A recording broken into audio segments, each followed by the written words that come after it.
সভাপতি সাহেব একটা বিড়িও খায় না, যে লোক বিড়ি খায় না, যে লোক বিড়ি খায় না সে তো মাদকের পাশে যাইয়া ক্যাম্পিংও করতে পারবে না। জাতীয় সংসদ নির্বাচনে আপনি একজন 4টি আসনের মধ্যে হেভিওয়েট প্রার্থী। আপনার কাছ থেকে আপনার এই নেতৃবৃন্দকে সাথে নিয়ে আপনার ভবিষ্যৎ পরিকল্পনা সম্পর্কে জানতে চাই। ধন্যবাদ প্রিয় সাংবাদিক বন্ধু। আপনারা এই যে মুখগুলো দেখছেন, এই মুখগুলো কিন্তু নতুন মুখ না। বাংলাদেশ জাতীয়তাবাদী দল এই মোড়লগঞ্জ শরণখোলায় নাম বলতে গেলেই প্রথম সারির এই মুখগুলোকে স্মরণ করতে হবে।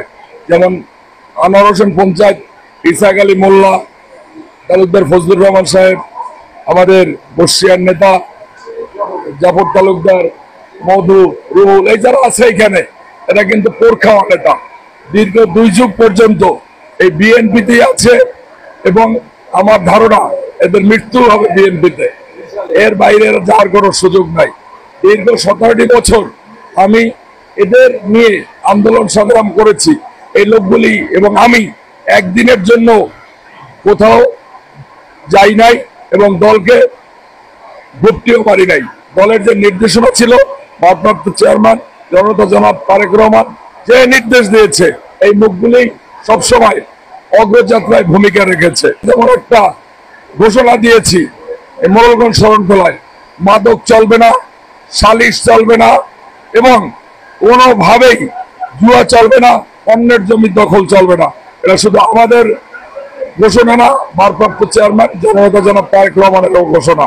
সুতরাং নতুন যারা 5 তারিখের পরে এই দলে আবির্ভাব হয়েছে, আমাদের দলকে আরো বিনষ্ট করার লক্ষ্যে এই পায়তারাগুলো করছে।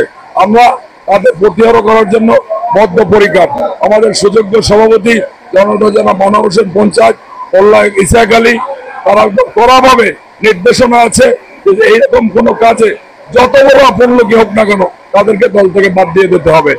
শিপন ভাই, আপনার কাছে আরেকটা বিষয় জানতে চাই, যেমনটি হচ্ছে আপনি দুর্দিনও 2বার বাগেরহাট 4 আসনের মনোনয়ন প্রাপ্ত এবং আমরা দেখলাম বেশ কিছুদিন যাবত আগে আলহাজ আনোয়ার হোসেন পঞ্চায়েত, ফজলুল হক তালুকদার সহ বর্ষিয়ান রাজনীতিবিদ যারা রয়েছে এবং মোড়লগঞ্জের সর্বস্তরের নেতৃবৃন্দ আপনার হয়ে তারা লিফলেট বিতরণ করছে তারেক রহমানের 31 দফা বাস্তবায়ন এবং আপনার হয়ে ধানের শীষ মার্কার প্রচার প্রচারণা চালাচ্ছে। আপনি যদি মনোনয়ন পান তাহলে সংঘবদ্ধ বিএনপি প্রতিষ্ঠা করার লক্ষ্যে কিভাবে কাজ করবেন? আপনি কিন্তু ইতিমধ্যে দেখেছেন মোড়লগঞ্জ শহরখোলার বিএনপি সংঘবদ্ধ, অসংঘবদ্ধর কোনো কারণ নাই। আমি কিন্তু বারবার বলেছি যারা সামনের সারিতে রাজনীতি করেছিল তারা কিন্তু এখনো আছে। 2-1টা ছিটেফুটে ঢুকে যেতে পারে, তাদের মধ্যে ছিটেফুটে আছে, কিন্তু মূল জায়গাগুলায় যে স্টেক হোল্ডার, আমার 3টা থানার সভাপতি, এই যে আনোয়ার হোসেন পঞ্চায়েত, শহীদুল হক বাবুল, শিকদার ফরিদুল ইসলাম, এরা কিন্তু মূল স্টেক হোল্ডার, এরা কিন্তু মাঠের কর্মী, এরা নির্বাচিত হয়েছে। তাছাড়া আমাদের জননেতা ইসাক আলী মোল্লা জেলার সদস্য। সুতরাং আমরা কিন্তু ঐক্যের বিকল্প কিন্তু আমাদের নাই। আর আপনি বলছেন 2বার মনোনয়ন পেয়েছি, আমার মনোনয়ন তো প্রত্যাহার হয় নাই, আমি ওই অবস্থায় আছি। সুতরাং দলের আমার সবুজ সংকেত আছে, আমার নেতাকর্মীরা যেমন আগেও মাঠে ছিল এখনো মাঠে আছে। আমরা এখানে ধানের শীষকে বিজয় করার লক্ষ্যে যে কোনো কাজ আমাদের নেতাকর্মীরা করতেছে, আমিও তাদের সহযোগিতা করতেছি।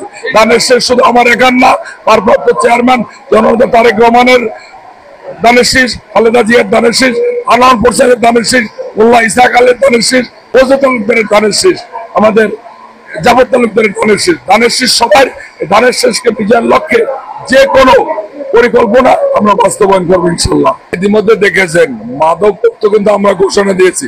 আমার সভাপতি সাহেব একটা বিড়িও খায় না, যে লোক বিড়ি খায় না, যে লোক বিড়ি খায় না সে তো মাদকের পাশে যাইয়া ক্যাম্পিংও করতে পারবে না। আমাদের ভারপ্রাপ্ত চেয়ারম্যান যে নির্দেশ দিয়েছে মাদক মুক্ত বাংলাদেশ গড়ো, আমাদের শরণখোলায় কোনো মাদক থাকবে না। আমরা কিন্তু ঐক্যবদ্ধভাবেই কাজ করছি, ঐক্যের বাইরে কিন্তু আমরা যাচ্ছি না। সুতরাং আপনি দেখতেছেন প্রত্যেকটি মিটিং সিটিং, এই আজ যে 4টি আসনের কথা আমরা বলছেন, এটা কিন্তু আমরা আন্দোলন অব্যাহত আছে এবং একটি রিটও হয়েছে। আমরা আশা করি 4টি আসন আমরা ফেরত পাবো এবং যদি না পায় আরো কঠোর আন্দোলন যদি করা লাগে মোড়লগঞ্জ শরণখোলাবাসী করবে। আমি তো ইনশাল্লাহ আগেই কথা দিয়েছি, শেষ রক্তবিন্দু দিয়ে হলো দেখাবার চেষ্টা করব। ধন্যবাদ, আপনাকে অনেক ধন্যবাদ।